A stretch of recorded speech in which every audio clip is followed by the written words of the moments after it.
نفسیاتی مطالعہ۔ مجھے چائے کے لیے کہہ کر وہ اور ان کے دوست پھر اپنی باتوں میں غرق ہو گئے۔ گفتگو کا موضوع ترقی پسند ادب اور ترقی پسند ادیب تھا۔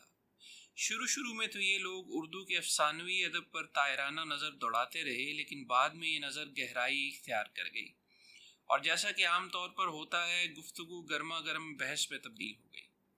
میرے شوہر ترقی پسند ہیں نہ رجت پسند، لیکن بحث پسند ضرور ہیں۔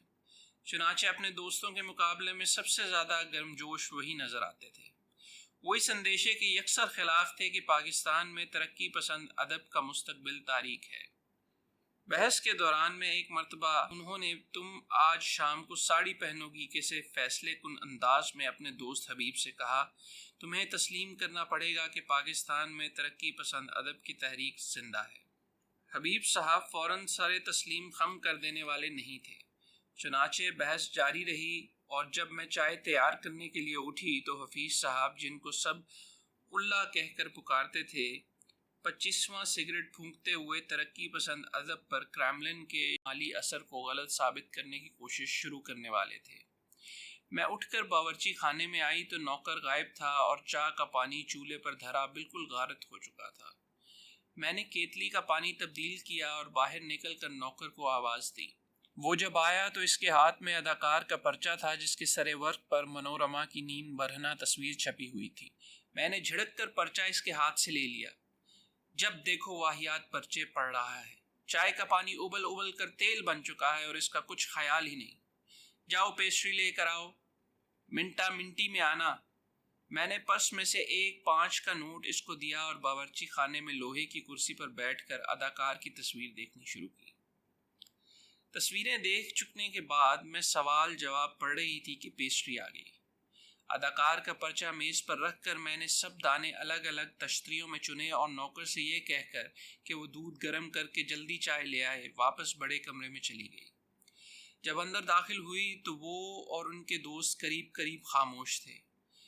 میں سمجھی شاید ان کی گفتگو ختم ہو چکی ہے، لیکن اللہ صاحب نے اپنے موٹے موٹے شیشوں والی اینک اتار کر رومال سے آنکھیں صاف کر کر میری طرف دیکھتے ہوئے کہا، بھابی جان سے پوچھنا چاہیے، شاید وہ اس پر کچھ روشنی ڈال سکے۔ میں کرسی پر بیٹھنے والی تھی، یہ سن کر قدرے رک گئی۔ اب حبیب صاحب مجھ سے مخاطب ہوئے، تشریف رکھیے۔ میں بیٹھ گئی۔ میرے شوہر اپنی جگہ سے اٹھے اور بالکل اس کو سینہ پرونا نہیں آتا کہ ایسے انداز میں اپنے دوست اللہ سے کہا، یہ اس معاملے پر کوئی روشنی نہیں ڈال سکتی۔ پوچھنا مجھے تھا۔ حبیب صاحب نے ان سے پوچھا، کیوں؟ حسب عادت میرے شوہر گول کر گئے، بس۔ پھر مجھ سے مخاطب ہوئے، چائے کب آئے گی؟ میں نے مسکرا کر جواب دیا، جب آپ مجھ سے روشنی ڈالنے کے لیے کہیں گے۔ اللہ صاحب نے چشمہ ناک پر جمایا اور تھوڑا سا مسکرائے۔ بات یہ ہے بھابی جان کہ وہ ہے نا آپ کی، میرا مطلب ہے۔ حبیب صاحب نے ان کی بات کاٹ دی۔ بولے، خدا کی قسم تمہیں اپنا مطلب سمجھانے کا سلیقہ کبھی نہیں آئے گا۔ یہ کہہ کر وہ مجھ سے مخاطب ہوئے، آپ یہ فرمائیے کہ آپ کا اپنی سہیلی بلقیس جہاں کے متعلق کیا خیال ہے؟ سوال بڑا عمدہ سا تھا۔ میں جواب سوچنے لگی۔ میں آپ کا مطلب نہیں سمجھی۔ اللہ صاحب نے حبیب صاحب کی پسلیوں میں اپنی کوہنی سے ایک ٹھونکا دیا۔ بھائی واللہ اپنے مطلب واضح طور پر سمجھانے کا سلیقہ ایک فقط تمہیں ہی آتا ہے۔ ٹھہرو یار، حبیب جھنجھلا گئے۔ انہوں نے ٹائی کی گرہ ٹھیک کی اور جھنجھلاہٹ دور کرتے ہوئے مجھ سے کہا، ابھی بلقیس کی باتیں ہو رہی تھیں۔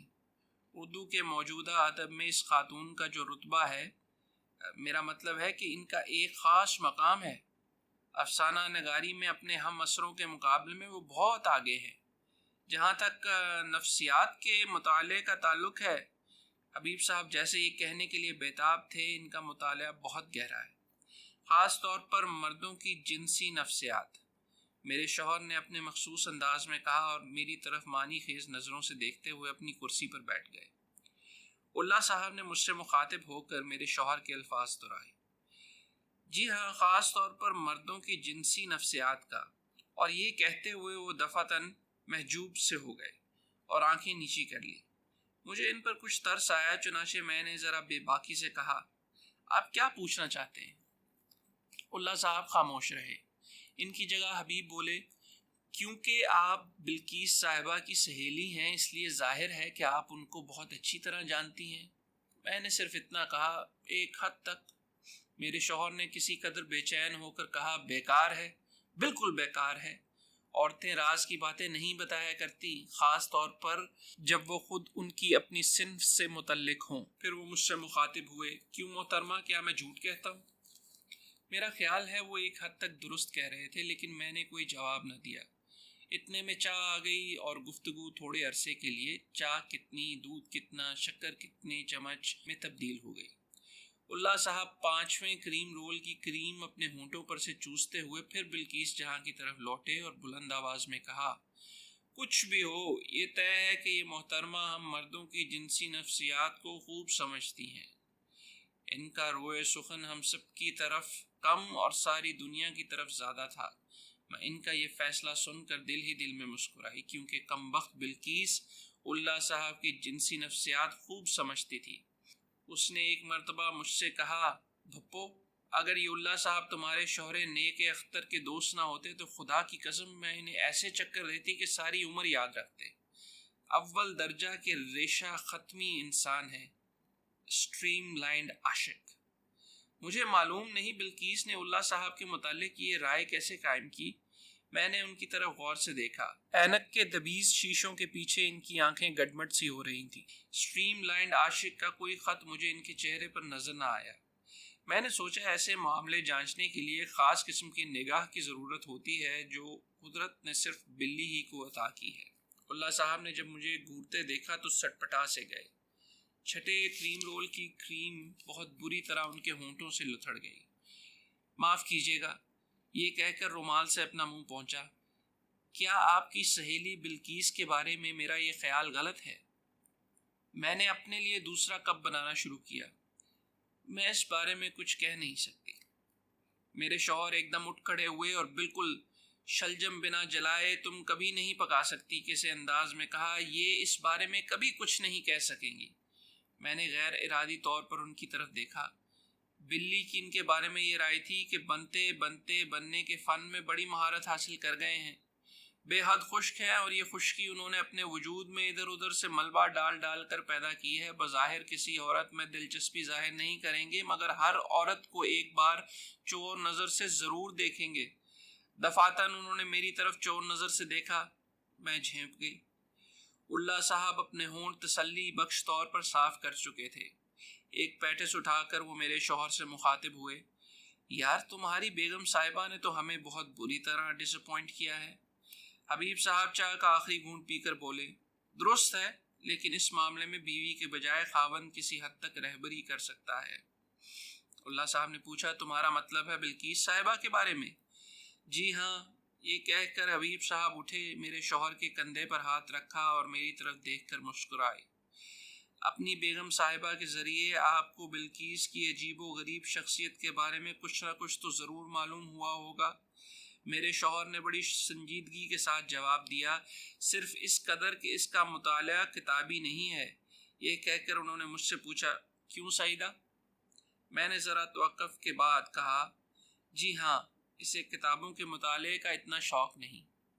میرے شوہر نے ایک دم سوال کیا، تم اس کی وجہ بتا سکتی ہو؟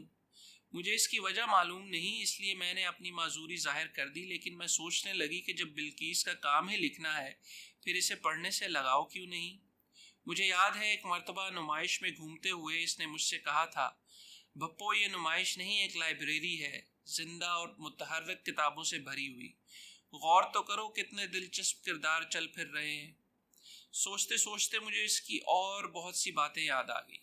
عورتوں کے مقابلے میں وہ مردوں سے کہیں زیادہ تپاک سے ملتی اور باتیں کرتی تھی، لیکن گفتگو کا موضوع ادب شاذ و نادر ہی ہوتا تھا۔ میرا خیال ہے کہ ادبی ذوق رکھنے والے مرد اس سے مل کر یقینی طور پر اس نتیجے پر پہنچتے ہوں گے کہ بہت غیر ادبی قسم کی عورت ہے، کیونکہ عام طور پر وہ گفتگو کا رخ لٹریچر کی طرف آنے ہی نہیں دیتی تھی، لیکن اس کے باوجود اس سے ملاقات کرنے والے بہت خوش جاتے تھے کہ انہوں نے اتنی بڑی ادبی شخصیت کے ایک بالکل نئے اور نرالے پہلو کی جھلک دیکھ لی ہے۔ جہاں تک میں سمجھتی ہوں، بلی اپنی اس شخصیت کے اس بظاہر بالکل نئے اور نرالے پہلو کی جھلک خود دکھاتی تھی بقدر ضرورت، اور وہ بھی صرف اپنے ملاقاتیوں کے کردار کی صحیح جھلک دیکھنے کے لیے۔ میرے ساتھ اس کو اپنا یہ محبوب اور مجرب نسخہ استعمال کرنے کی ضرورت محسوس نہ ہوئی، کیونکہ بقول اس کے میں نے ایک نظر ہی میں تاڑ لیا تھا کہ تم بے حد سادہ اور چغت قسم کی لڑکی ہو۔ میں بے حد سادہ اور چغت قسم کی لڑکی تو نہیں ہوں، لیکن شاید بلی نے یہ رائے اس لیے قائم کی تھی کہ میں نے اس کی بحث پسندی، ضدی اور اڑیل طبیعت کے پیش نظر اس سے راہ و رسم بڑھانے سے پہلے ہی اپنے دل میں فیصلہ کر لیا تھا کہ میں اس کی طبیعت کے خلاف بالکل نہ چلوں گی۔ یہ وجہ بھی ہو سکتی ہے کہ اس کے بعض افسانے جو بڑے ٹھیٹ قسم کے جنسیاتی یا نفسیاتی ہوتے تھے، میری سمجھ سے عام طور پر اونچے ہی رہتے تھے۔ وہ اکثر ایسے افسانوں کے متعلق پوچھا کرتی تھی، کہو بھپو تم نے میرا فلاں افسانہ پڑھا؟ اور پھر خود ہی کہتی تھی، پڑھا تو ضرور ہوگا مگر سمجھ نہیں آیا ہوگا۔ خاک، خدا کی قسم تم بے حد سادہ اور چغت قسم کی لڑکی ہو۔ میں یہ افسانہ سمجھنے کی کوشش ضرور کرتی، مگر مجھے اس بات سے بڑی الجھن ہوتی کہ بلی عورت ہو کر ایسی گہرائیوں میں کود جاتی ہے جن میں اترنے سے مرد بھی گھبرائے۔ میں نے کئی دفعہ اس سے کہا، تم کیوں ایسی باتیں لکھتی ہو کہ مرد بیٹھ کر تمہارے متعلق طرح طرح کی افواہیں اڑاتے ہیں، مگر اس نے ہر بار جواب کچھ اس قسم کا دیا، اڑانے دو، میں ان کیڑوں کی کیا پرواہ کرتی ہوں، ایسی درگت بناؤں گی کہ یاد رکھیں گے۔ وہ کتنے مردوں کی درگت بنا چکی تھی اس کا مجھے کوئی علم نہیں، لیکن میرٹھ کے ایک ادھیڑ عمر کے شاعر جو 2 سال تک اسے عشقیہ خط لکھتے رہے تھے اور جسے وہ 2 سال تک ہی شہ دیتی رہی تھی، انجام کار سب کچھ بھول کر ایک بہت ہی خفیہ خط میں اس کو اپنی بیٹی بنانے پر مجبور ہو گئے تھے، بلکہ یوں کہیے کہ مجبور کر دیے گئے تھے۔ اس نے مجھے ان کا آخری خط دکھایا تھا، خدا کی قسم مجھے بہت ترس آیا بیچارے پر۔ اللہ صاحب دوسرا پیٹیز ختم کر چکے تھے، حبیب صاحب تفریحاً خالی پیالی میں چمچ ہلا رہے تھے۔ میں اٹھ کر چائے کے برتن جمع کرنے لگی تو اللہ صاحب نے رسمیہ طور پر کہا، اتنی نفیس چائے کا بہت بہت شکریہ، مگر یہ گلہ آپ سے ضرور رہے گا کہ آپ نے بلقیس جہاں صاحبہ کی جنسیات نگاری پر کوئی روشنی نہیں ڈالی۔ میں سچ عرض کرتا ہوں کہ بڑے بڑے ماہر جنسیات بھی حیران ہیں کہ ایک عورت میں اتنی گہری نگاہ کہاں سے آ گئی۔ میں کچھ کہنے ہی والی تھی کہ ٹیلی فون کی گھنٹی بجنا شروع ہوئی۔ میرے شوہر نے ریسیور اٹھایا۔ ہیلو جی آداب عرض ہے۔ جی ہاں ہے، یہ کہہ کر انہوں نے مجھ سے کہا، تمہارا فون ہے؟ پھر جیسے دفعتاً یاد آیا ہو، بلی ہے۔ اللہ صاحب، حبیب اور میں بیک وقت بولے، بلقیس؟ میں نے بڑھ کر ریسیور لیا۔ گو بلقیس آنکھ سے اوجھل تھی، مگر مجھے ایسا محسوس ہوا کہ وہ جانتی ہے کہ اس کے متعلق یہاں باتیں ہو رہی تھیں۔ اس احساس کے باعث میں بوکھلا گئی۔ جلدی اس سے میں نے چند باتیں کی اور ریسیور رکھ دیا۔ اس نے مجھے اپنے یہاں بلا لیا تھا۔ محفل جمی رہی، میں گھر کے کام کاج سے جلدی فارغ ہو کر بلی کے ہاں روانہ ہو گئی۔ کوٹھی کے باہر بے شمار اسباب افراتفری کے عالم میں پڑا تھا، اس لیے کہ سفیدی ہو رہی تھی۔ وہ اپنے کمرے میں تھی، مگر اس کا سامان بھی درہم برہم تھا۔ میں ایک کرسی صاف کر کے اس پہ بیٹھ گئی۔ بلی نے ادھر ادھر دیکھا اور مجھ سے کہا، میں ابھی آئی۔ چند منٹ کے بعد وہ واپس آ گئی اور مجھ سے کچھ دور سٹول پر بیٹھ گئی۔ میں نے اس سے کہا، آج تمہارے متعلق بہت باتیں ہو رہی تھی۔ اوہ، اس نے کوئی دلچسپی ظاہر نہ کی۔ اللہ صاحب بھی تھے؟ اچھا۔ میں نے انہیں بہت غور سے دیکھا، مگر مجھے ان میں سٹریم لائنڈ عاشق کے کوئی آثار نظر نہ آئے۔ بلی نے مسکرانے کی ناکام کوشش کی، مگر بڑی سنجیدگی کے ساتھ کہا، مجھے تم سے ایک بات کرنا تھی۔ کیا؟ کوئی ایسی خاص نہیں، لیکن اس کے لہجے نے چگلی کھائی کہ بات بہت خاص قسم کی ہے۔ چنانچہ میں نے فوراً سوچا کہ اس کے لیے خاص بات صرف ایک ہی ہو سکتی ہے، کسی مرد کے عشق میں گرفتار ہونا۔ آنکھیں لڑ گئیں کسی سے۔ بلقیس نے میرے اس سوال کا جواب نہ دیا۔ میں نے جب اس کی طرف غور سے دیکھا تو وہ مجھے بہت ہی متردد نظر آئی۔ بات کیا ہے؟ آج تم میں وہ شگفتگی نہیں۔ اس نے پھر مسکرانے کی ناکام کوشش کی۔ شگفتگی؟ نہیں تو سفیدی ہو رہی ہے نا، ساری پریشانی اسی کی ہے۔ یہ کہہ کر وہ دانتوں سے اپنے ناخن کاٹنے لگی۔